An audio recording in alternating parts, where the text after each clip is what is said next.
disembuhkan, kami yang lemah kami dikuatkan, kami yang putus asa Tuhan memberikan pengharapan, sakit disembuhkan ya Tuhan, segala pekerjaan Tuhan yang menolong, Tuhan yang membela, Tuhan yang membaharui kami.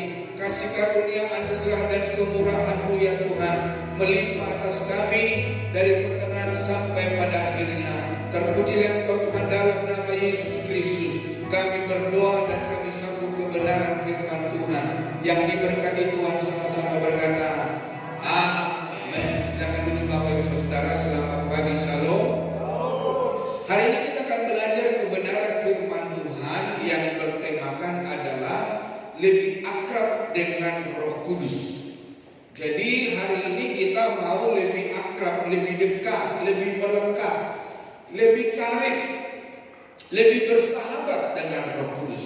Dan hari ini Bapak Ibu Saudara kekasih Tuhan, pembacaan Alkitab di dalam Injil Yohanes 14 ayat 15 sampai 20. Nah, Yesus menjanjikan kepada para rasul sebelum ia naik ke surga bahwa ia akan mengutus Roh Kudus untuk selama-lamanya menyertai setiap orang percaya.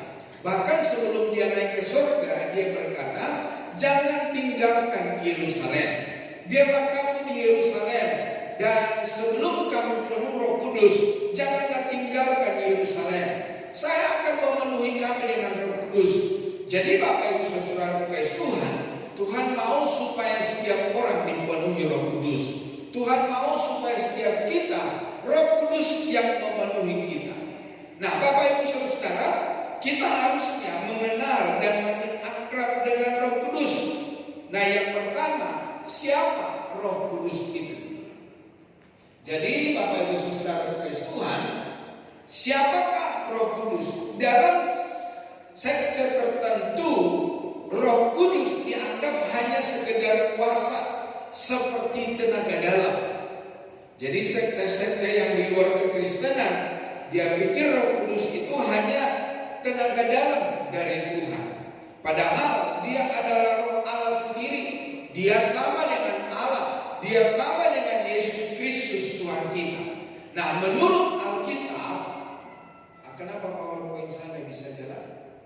Menurut Alkitab, Roh Kudus adalah pribadi ketiga dalam Tritunggal Allah, bersama dengan Bapa dan Putra Yesus Kristus. Ia adalah kuasa Allah yang bekerja dalam kehidupan orang percaya, memberikan hidup, memberikan bimbingan, dan menguatkan. Roh Kudus juga dikenal sebagai penghibur, penolong, dan roh kebenaran.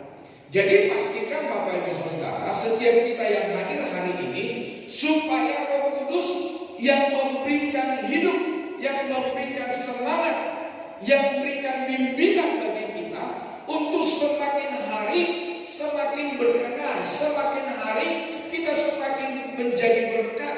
Roh Kudus yang memberikan kekuatan, Roh Kudus yang memberikan penghiburan bagi setiap kita. Nah, siapakah Roh Kudus itu? Roh Kudus itu adalah pribadi yang berbeda dari Bapa dan Putra, tetapi sama-sama ilahi. Alkitab menyatakan bahwa Roh Kudus adalah pribadi yang unik dalam Tritunggal Allah, dengan kuasa dan kemuliaan yang sama dengan Bapa dan Putra. Nah, yang berikutnya, Roh Kudus bekerja dalam kehidupan orang percaya. Jadi Bapak Ibu Saudara kekasih Tuhan, kalau kita berkata bahwa kita adalah orang yang percaya kepada Yesus, dan pastikan Roh Kudus bekerja di dalam hidupmu. Roh Kudus yang menolong, yang memimpin, dan menguduskan orang percaya, mendorong mereka untuk hidup sesuai dengan kehendak Allah. Jadi Bapak Ibu Saudara kekasih Tuhan, kalau kita berkata bahwa kita adalah orang-orang yang telah dikuasai dan dipenuhi oleh Roh Kudus, maka Roh Kuduslah yang mendorong kita untuk hidup sesuai dengan kehendak Allah. Kalau kita nggak hidup sesuai dengan kehendak Allah, berarti bukan Roh Kudus yang bekerja di dalam hidup kita. Keangkuhan hidup, kemauan kita, daging kita yang bekerja. Nah yang berikutnya, Roh Kudus mengilhami firman Tuhan.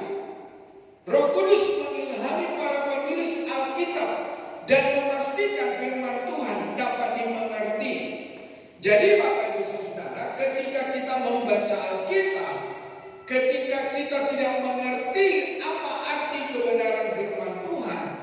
Karena ada banyak orang Kristen berkata ketika mereka membaca Alkitab, mereka tidak tahu artinya. Mereka tidak mengerti apa maksud firman Allah. Padahal firman Tuhan yang dibaca itu gampang untuk dipahami. Jadi Bapak Ibu Saudara, kalau Bapak Ibu berbicara kebenaran firman Tuhan, membaca Alkitab, dan kalau Bapak Ibu tidak mengerti, perlu minta hikmat, minta kuasa Roh Kudus bekerja di dalam hidupmu, karena Roh Kudus yang akan mengilhami, Roh Kudus yang memberikan pengertian, Roh Kudus yang memberikan hikmat bagimu apa yang diperkatakan oleh Allah di dalam hidup kita.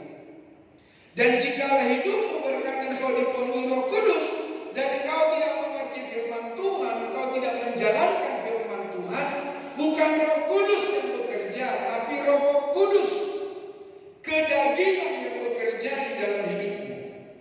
Roh Kudus menghasilkan buah roh. Apa itu? Buah roh seperti kasih.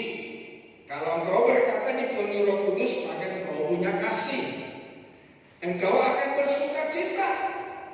Engkau akan memiliki damai janda. Engkau adalah orang yang sabar.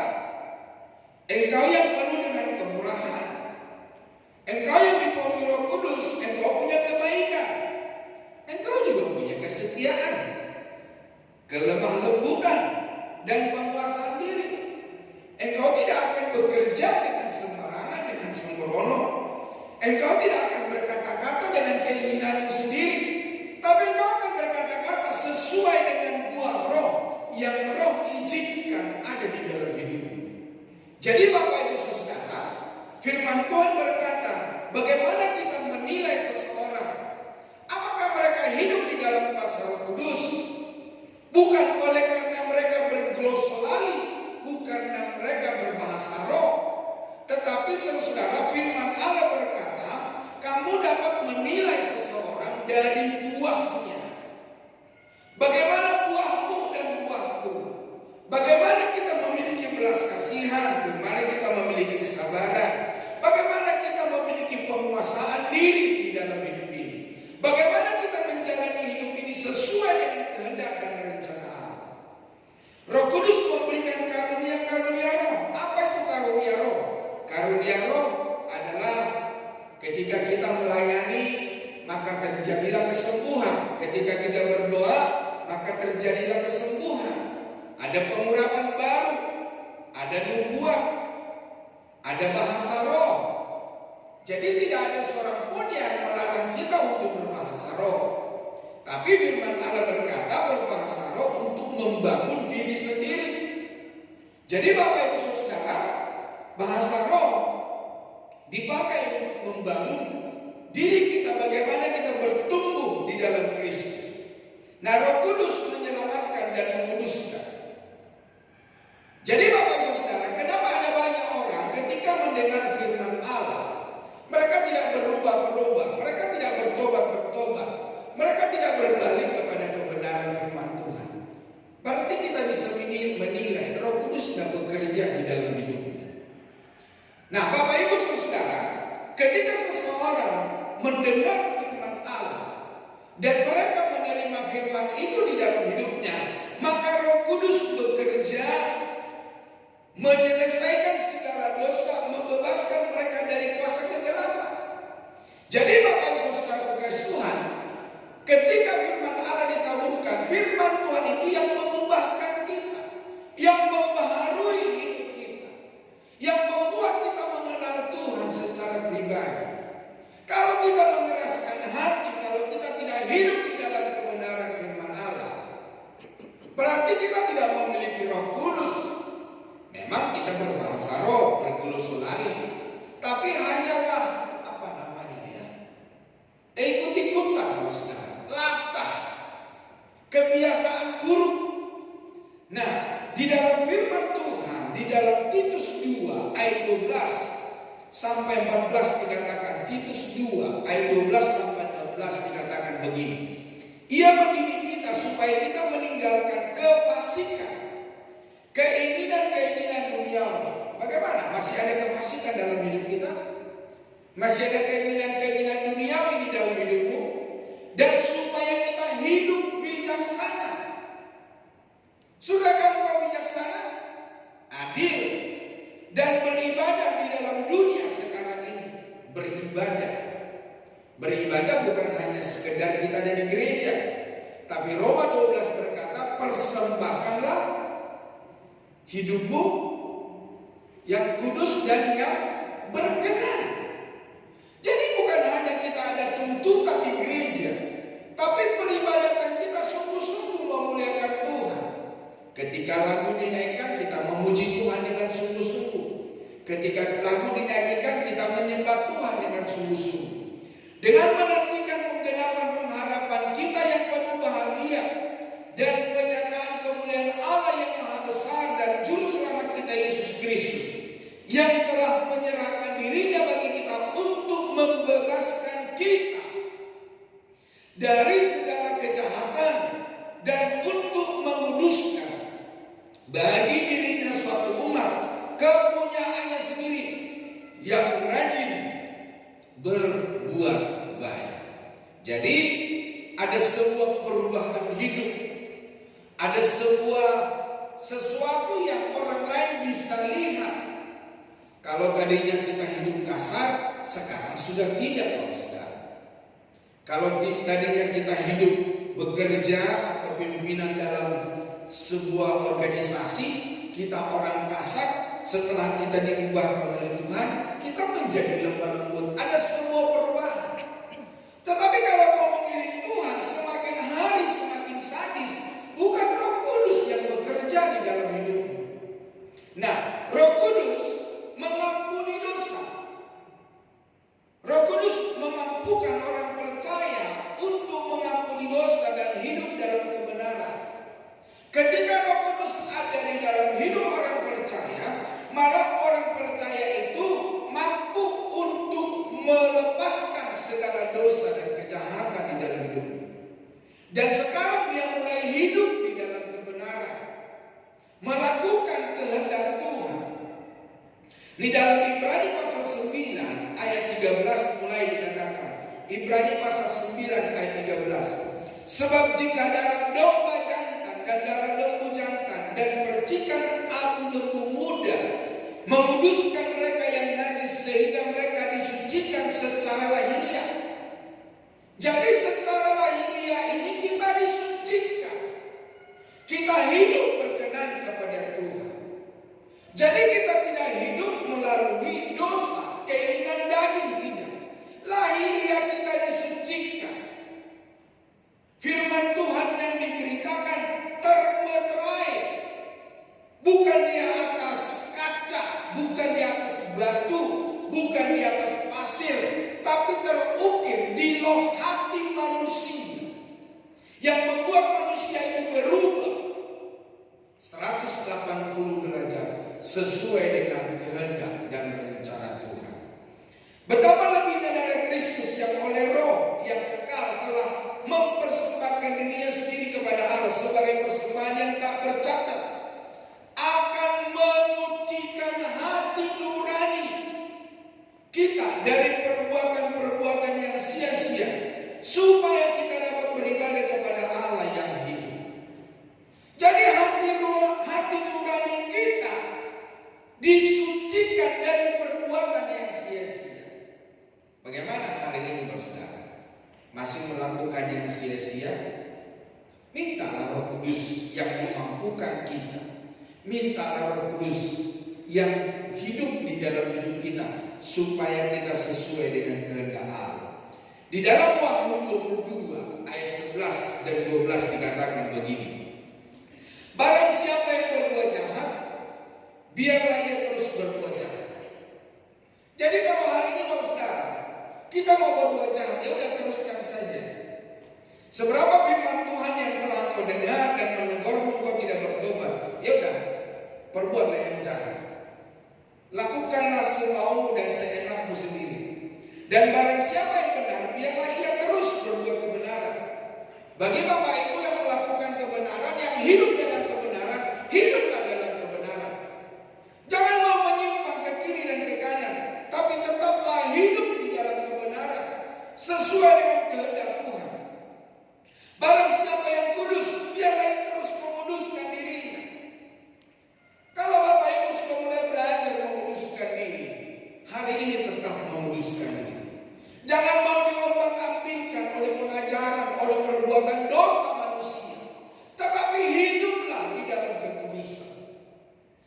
Sesungguhnya aku datang segera, dan aku membawa upahku untuk membalaskan kepada setiap orang menurut perbuatannya. Di dalam pekerjaan, di dalam sekolah, di dalam kita belajar, di dalam bermasyarakat, apa yang kita kerjakan, apa yang kita perkatakan, itu akan kita pertanggungjawabkan sesuai dengan perkataan kita, sesuai dengan perbuatan kita. Jadi ketika Yesus datang kedua kali, dia akan membuka kehidupan, buku kehidupan. Dan semua apa yang kita kerjakan dan kita lakukan, itu akan dipampangkan. Dan dia akan berkata, inilah setiap apa yang kau kerjakan di dalam dunia. Roh Kudus memberikan kekuatan dan kemampuan kepada orang percaya untuk melakukan pekerjaan Tuhan. Kalau Bapak Ibu bisa melayani Tuhan, memberikan hidupmu untuk melayani Tuhan, itu adalah pekerjaan Roh Kudus. Tapi kalau engkau menolak untuk melayani Tuhan, berarti sekarang Roh Kudus telah meninggalkan. Mintalah Roh Kudus itu menguasai. Mintalah Roh Kudus itu membebaskan. Roh Kudus menuntun kepada kebenaran, menuntun orang percaya kepada kebenaran dan mengarahkan mereka dalam kehidupan rohani. Rohaninya semakin baik dan semakin baik, semakin terpelihara, semakin kudus, semakin berkenan kepada Tuhan. Ada teman saya di gereja ini berkata, aduh Pak Umar, kalau saya bekerja di luar kota, maka ada teman-temanku yang tidak hidup di dalam kebenaran firman Tuhan. Ya, ada hal-hal yang menurut beliau perbuatan-perbuatan yang sangat tidak baik. Tapi dia berkata, ya udah, urusan mereka. Ya, saya ada di dalam, tetapi saya tidak mengikuti. Atau mereka melakukannya, dia pergi keluar, Bapak Saudara. Jadi Bapak Ibu Saudara kasih Tuhan, kita harus berani berkata iya kepada kebenaran dan tidak terhadap dosa. Roh Kudus menyerahkan firman Tuhan. Artinya Roh Kudus memberikan kemampuan untuk memahami dan menerapkan firman Tuhan dalam kehidupan. Kalau kita hari ini menjadi seorang percaya dan dapat membangun kerohanian kita dengan baik, itu adalah pekerjaan Roh Kudus. Nah, kalau firman Tuhan diberitakan, firman Tuhan dibentangkan, dan orang menolak, Roh Kudus dia bekerja. Firman Allah berkata, ada selubung yang menyelubungi. Jadi ada selubung yang memagari dia sehingga dia tidak mengerti firman Tuhan. Dia tidak mau bekerja di dalam hidup orang yang tidak berkenan kepada Tuhan. Hari ini Bapak Saudara, mintalah Roh Kudus menguasai kita. Mintalah Roh Kudus membebaskan kita dari segala perbuatan yang tidak berkenan kepada Tuhan. Roh Kudus menguatkan dan menguduskan jiwa, memberikan kekuatan untuk menghadapi kesulitan, dan menguduskan jiwa orang percaya akan menjadi lebih dekat dengan Tuhan. Jadi Bapak Saudara, kalau kita bisa kuat, kalau kita bisa mampu, Roh Kuduslah yang memberikan kekuatan, Roh Kuduslah yang memberikan kemampuan bagi kita untuk menghadapi segala sesuatu. Kalau kau hari ini menghadapi masalah persoalan, engkau langsung bersungguh-sungguh, maka mintalah Roh Kudus menguasai hidupmu sehingga kau mampu dapat menghadapinya. Bukan sungguh-sungguh bukan keluhan, tetapi tetap setia di dalam segala sesuatu yang Tuhan izinkan di dalam hidup. Nah, karena disebut sebagai roh penolong atau penghibur, maka perannya dalam hidup kita adalah menolong dan memampukan kita serta memberi penghiburan sejati. Mari kita menghormati dan menghargai Roh Kudus sebagaimana kita melakukan hal yang sama kepada Bapa dan Kristus. Di dalam Pengkhotbah pasal 4 ayat 17, Pengkhotbah pasal 4 ayat 17, dikatakan begini, jagalah langkahmu kalau engkau berjalan ke rumah Allah. Menghampiri untuk mendengar ada lebih baik daripada mempersembahkan korban yang dilakukan oleh orang-orang bodoh, karena mereka tidak tahu bahwa mereka berbuat jahat. Jadi Bapak Ibu Saudara, ada orang-orang datang beribadah, ya mereka berpikir kalau aku sudah mempersembahkan ini, kalau aku sudah berbuat ini ke gereja, ya dosaku telah diampuni. Firman Tuhan berkata, kalau engkau berjalan ke rumah Allah, menghampiri Tuhan, mendengar itu lebih baik daripada persembahan korban. Jadi Bapak Ibu Saudara, hari ini mari kita mendengar, mari kita memahami apa maksud dan tujuan Tuhan. Matius 7 ayat 13 dan 14. Masuklah melalui pintu yang sesak itu, karena lebarlah pintu dan luaslah jalan yang menuju kepada kebinasaan, dan banyak orang yang masuk melaluinya. Kalau dalam kerajaan surga, maka pintu itu sesak, pintu itu kecil. Tetapi ke dalam kebinasaan, pintu itu lebar. Kenapa bilang pintu itu lebar? Karena kita bisa melakukan apa yang ingin kita lakukan, berbuat semau kita. Mau menyakiti hati orang atau tidak, itu tidak ada urusan. Karena pintu sangat lebar untuk masuk ke jurang maut. Karena sesatnya pintu dan sempitlah jalan yang menuju kepada kehidupan, dan sedikit orang yang mendapatinya. Banyak yang dipanggil, sedikit yang terpilih. Banyak menjadi orang percaya, tetapi ada banyak orang percaya yang untuk dibinasakan. Saya sudah pernah berkhotbah kepada Bapak Ibu Saudara.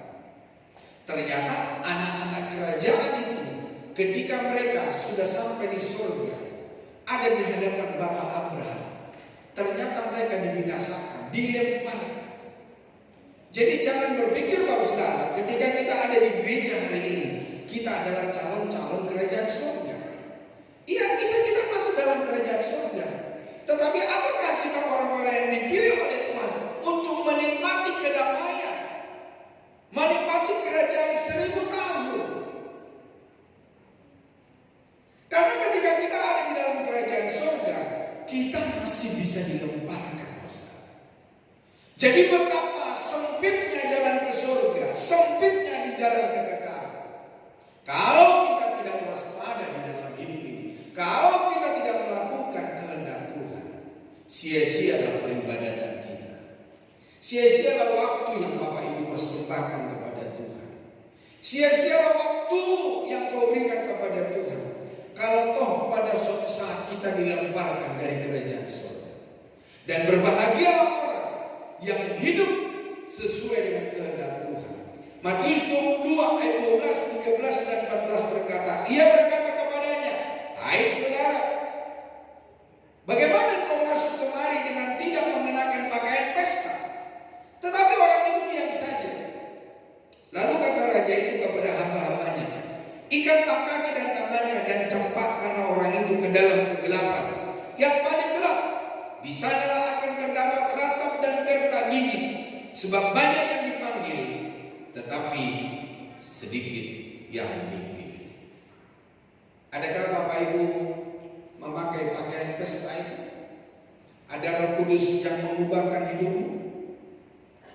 Hari ini Bapak Saudara, mari kita mendengarkan kebenaran firman Tuhan dan kita biarkan Roh Kudus yang bekerja, yang membuat kita menghidupi kebenaran firman Tuhan dan memiliki kerajaan surga.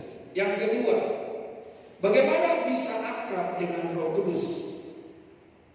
Bisa akrab dengan Roh Kudus, yaitu sadari pernyataan tubuh kita adalah bait Roh Kudus. Seperti dalam 1 Korintus pasal yang ke-6 ayat 19, ini adalah jaminan penyertaan dan kemelekan dengannya. Di dalam 1 Korintus 6 ayat 19 dikatakan begini, atau tidak tahukah kamu bahwa tubuhmu adalah bait Roh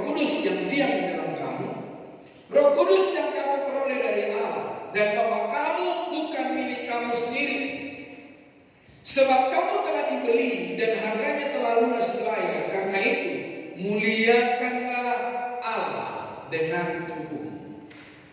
Jadi Bapak Ibu Saudara kekasih Tuhan, kalau Roh Kudus ada di dalam tubuhmu, di dalam hidupmu, maka Dia yang akan mengatur hidupmu untuk hidup di dalam kebenaran, untuk hidup di dalam kehendak Tuhan.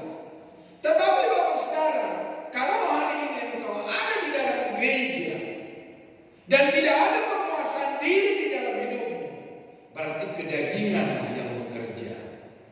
Itulah sebabnya hari ini Saudara, biarkanlah Roh Kudus yang akrab dengan kita. Akrab dengan Roh Kudus dalam Alkitab berarti memiliki hubungan dekat dan intim dengan pribadi Roh Kudus, yang merupakan bagian dari Allah Tritunggal. Ini berarti hidup di bawah pimpinan, kuasa dan pengaruh Roh Kudus dalam segala aspek kehidupan.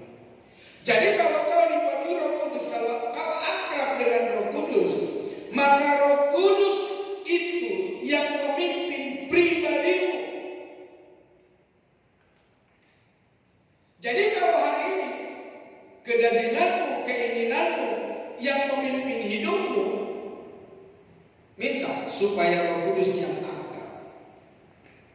Tidak tahu Bapak Ibu Saudara, ketika Bapak Ibu di gereja berdoa, bernyanyi, adakah Bapak Ibu di rumah juga berdoa, bernyanyi, memuliakan Tuhan? Atau hanya Bapak Ibu berdoa, saya suka berkata bahwa doa yang Bapak Ibu panjatkan kilat khusus tanpa perangko. Ya, kilat khusus itu seperti apa? Bangun pagi, terima kasih Tuhan, aku sudah tidur malam dengan nyenyak. Bangun pagi dengan tubuh yang sehat, berkati suami, berkati istri, berkati anak-anakku, dalam nama Tuhan Yesus, amin.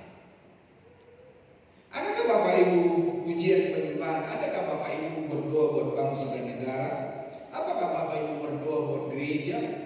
Apakah Bapak Ibu berdoa buat saudara-saudara yang lain? Bapak Ibu Saudara, ada banyak doa yang bisa kita panjatkan kepada Tuhan. Intim dengan Tuhan, akrab dengan Tuhan. Nah, Roh Kudus adalah penolong dan penghibur. Ketika engkau menghadapi masalah persoalan, adakah hidupmu terhibur? Adakah ditolong oleh Tuhan? Makanya seringkali sebelum doa berkat, saya suka berkata, biarlah Roh Kudus Tuhan mendampingi kami. Untuk apa?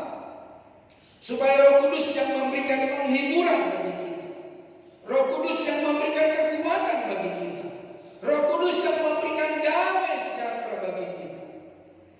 Roh Kudus mendampingi dan menghibur umat Allah dalam segala situasi, memberikan kekuatan dan keteguhan iman. Adakah engkau kuat ketika engkau menghadapi masalah, ketika engkau menghadapi persoalan? Hari ini Bapak Saudara minta Roh Kudus yang akrab, yang karib, yang intim dengan kita. Roh Kudus adalah guru dan pembimbing, mengajar dan membimbing umat Allah dalam mengenal kebenaran firman Tuhan dan hidup sesuai dengan kehendaknya. Jadi Bapak Saudara, kalau kita hidup dengan kehendak Tuhan, berarti ada Roh Kudus di dalam hidup kita. Kalau kita sudah mulai menyimpang, berarti dia tidak berkuasa atas apapun yang terjadi dalam hidup kita. Dalam 1 Korintus 6 ayat 8 sampai 10 dikatakan, tetapi kamu sendiri melakukan ketidakadilan dan kamu sendiri mendatangkan kerugian, dan hal itu kamu buat terhadap saudara-saudara. Atau tidak tahukah kamu bahwa orang-orang yang tidak adil tidak akan mendapat bagian dalam kerajaan Allah? Janganlah sesat. Orang cabul, penyembah berhala, orang berzina, banci, orang pembuli, pencuri, orang kikir, pemabuk, pemfitnah, dan penipu tidak akan mendapat bagian dalam kerajaan Allah. Jadi Bapak Ibu Saudara kekasih Tuhan, biarlah hari ini kita sungguh-sungguh hidup di dalam kebenaran firman Tuhan. Roh Kudus adalah sumber kuasa, memberdayakan umat Allah untuk melakukan pekerjaan baik dan melakukan tugas-tugas pelayanan yang diamanahkan kepada mereka. Jadi Bapak Ibu Saudara, yang menjadi pemegang tongkat estafet dari pelayanan pekerjaan Tuhan adalah saudara dan saya. Kita orang percaya, kita diciptakan oleh Tuhan, bukan punya kita untuk meraih segala harta kekayaan di dalam dunia ini. Tidak, saudara. Boleh kaya, boleh. Boleh kita mengambil bagian dalam kekayaan dunia ini, boleh. Mau Bapak Ibu memiliki dunia ini juga tidak apa-apa.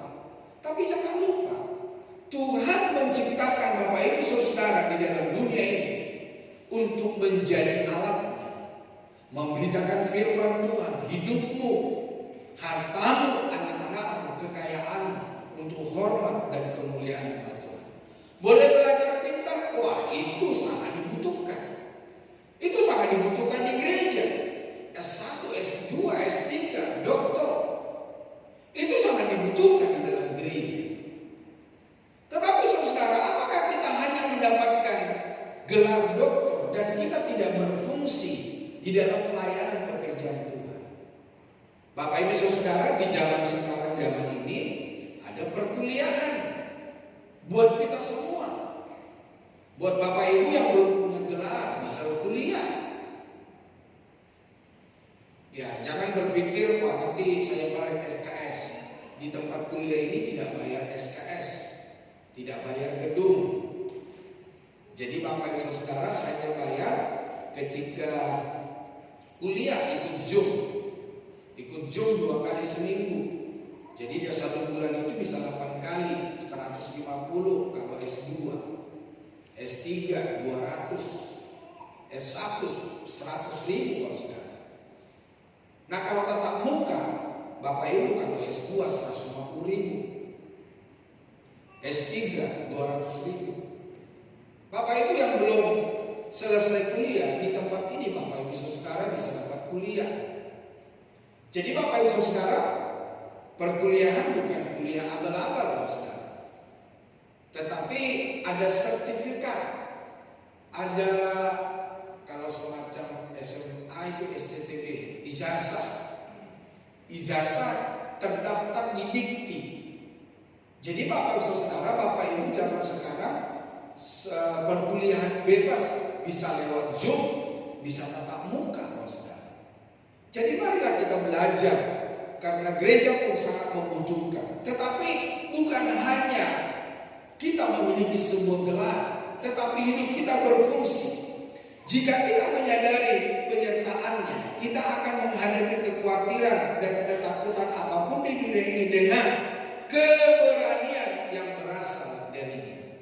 Jadi ketika kita menghadapi tantangan kehidupan, kekhawatiran, kita tidak terjerembab, kita tidak jatuh oleh karena kekhawatiran dan masalah persoalan. Tetapi kita menghadapinya, kita dapat kuat dan kita menjadi pemenang. Jika kita menyadari bahwa tubuh kita adalah baiknya, kita pasti akan menggunakan anggota tubuh kita untuk memuliakan Allah. Jadi kalau hari ini saudara, engkau berkata Roh Kudus ada di dalam dirimu, namun engkau tidak memuliakan Allah dengan tubuhmu, perlu dipertanyakan. Karena firman Tuhan mengajari kita kalau Roh Kudus ada di dalam hidup kita, maka kita akan memuliakan Tuhan. Dan yang terakhir, yang ketiga, hasil keakraban dengan Roh Kudus, hasilnya apa? Jika akrab dengan Roh Kudus, kita akan diajar kebenaran. Orang yang akrab dengan Roh Kudus, maka kebenaranlah yang timbul di dalam hidupnya. Karena kebenaran bukan hanya soal pengetahuan akaliah, namun hikmat yang asalnya dari Allah. Itulah yang dimiliki orang-orang percaya. Sesudah diajar kebenaran Kristus, kita selalu diingatkan akan kebenaran, supaya ketika diperlukan kita dapat memahami dengan menggunakannya kembali. Di dalam perjanjian berkata, akhir zaman sudah tiba. Suatu saat kamu akan dihakimi, ditangkap, dimasukkan ke penjara. Namun firman Tuhan berkata, jangan kamu takut. Kamu tidak sendiri, ada Roh Kudus yang menyertai, ada Roh Kudus yang memberikan hikmat, ada Roh Kudus yang memberikan keberanian kepadamu untuk berbicara. Jadi Bapak Ibu Saudara kekasih Tuhan, ketika kita dikuasai, dipenuhi oleh Roh Kudus, maka Roh Kuduslah yang memampukan kita untuk berbicara. Yohanes 14 ayat 26 dikatakan, tetapi penghibur, yaitu Roh Kudus yang akan diutus oleh Bapa dalam namaku, dialah yang akan mengajarkan segala sesuatu kepadamu dan akan mengingatkan kamu akan semua yang telah kukatakan kepadamu. Jadi Tuhan yang mengingatkan kita. Di dalam Yohanes 16 ayat 7 dan 8, namun benar yang kukatakan ini kepadamu adalah lebih berguna bagi kamu jika aku pergi, sebab jikalau aku tidak pergi, penghibur itu tidak akan datang kepadamu, tetapi jikalau aku pergi, aku akan mengutus dia kepadamu. Dan kalau ia datang, ia akan menginsahkan dunia